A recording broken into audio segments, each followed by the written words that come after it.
rolling. I'm Al Bandura, and I'd like to talk briefly about a line of work that I'm doing on the mechanisms of moral disengagement. The thing that puzzled me, if we look at the work on moral agency, most of the work is centered on how you develop moral standards. And so we develop standards of right and wrong. And these serve as guides and deterrents for transgressive conduct. And so the assumption was that through these moral standards, we do things that give us a sense of self-worth and pride, and we avoid violating our standards because it'll lead to self-censure, and so we bring our behavior in line with the standards. Now, the thing that puzzled me is that most of our large-scale inhumanities are perpetrated by people who, in other aspects of their lives, can be compassionate and humane. And so the challenge here was to explain why good people can do cruel things. And so the adoption of standards is only half the story, and really the less interesting half, because these moral standards do not operate as unwavering regulators of behavior. We have the talent to selectively engage and disengage our standards. And in fact, a person can be exceedingly compassionate and empathetic and cruel at the same time.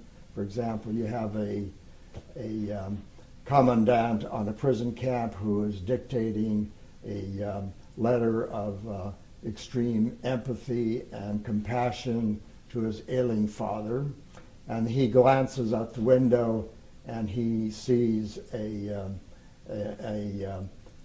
inmate there who he feels he isn't working hard enough, and he whips out his revolver and shoots him. So here, in the same instance, he is remarkably compassionate and empathetic, and at the same time barbarically cruel. And so the difference here is, who do you include in your category of humanity, and who do you exclude from your category of humanity? And so the work that I've been conducting is to try to specify what are the mechanisms by which people can selectively engage and disengage their morality. And so we've centered on 8 different mechanisms. 3 of them operate at changing detrimental behavior into good behavior. And the most powerful one is moral justification, that what we do is use moral and worthy ends to sanctify destructive behavior. And Voltaire put it well when he said, if you can lead people to believe absurdities, you can get them to commit atrocities. And so we do a lot of killing in the name of religious principles, political ideologies, national imperatives, and so on.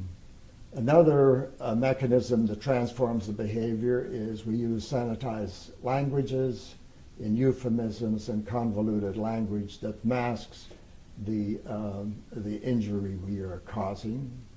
A third mechanism is through advantageous comparison, where our own inhumanities look minor when compared to more egregious inhumanities. So you'll have a terrorist who identifies with a population that he feels is being grossly mistreated, and he sees his behavior as martyrdom, and so on.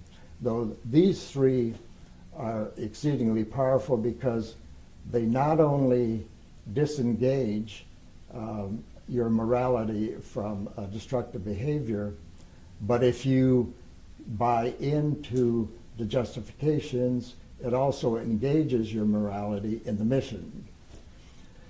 Then the other two mechanisms are to muck up the sense of agency for destructive behavior, and this is through displacement of responsibility and diffusion of responsibility. And we often cite the Milgram experiments as one in which, in the displacement of responsibility.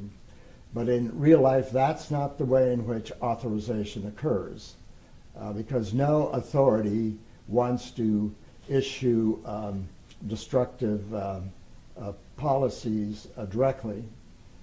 So what we have is surreptitious authorizing, where you use mazy structures of authority, so that, and you build in deniability into those authorization systems.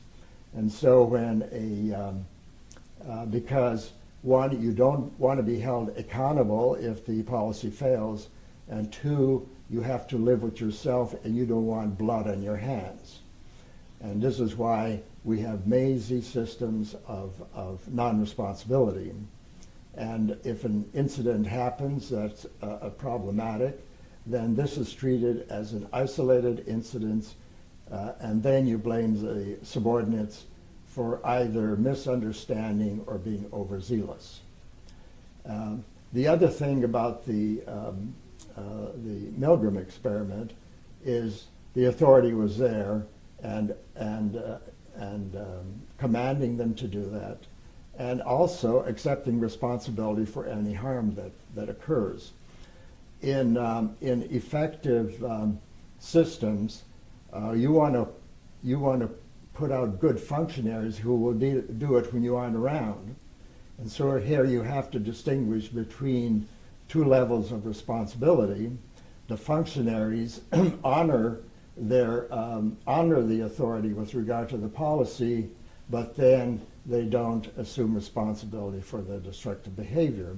So through surreptitious sanctioning and through this double allegiance, you have very effective functionaries even when you aren't around.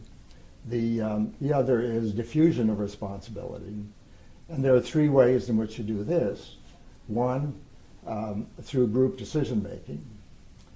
Two, through fractionating the activity. In isolation, it looks pretty innocent, but collectively, it's quite destructive.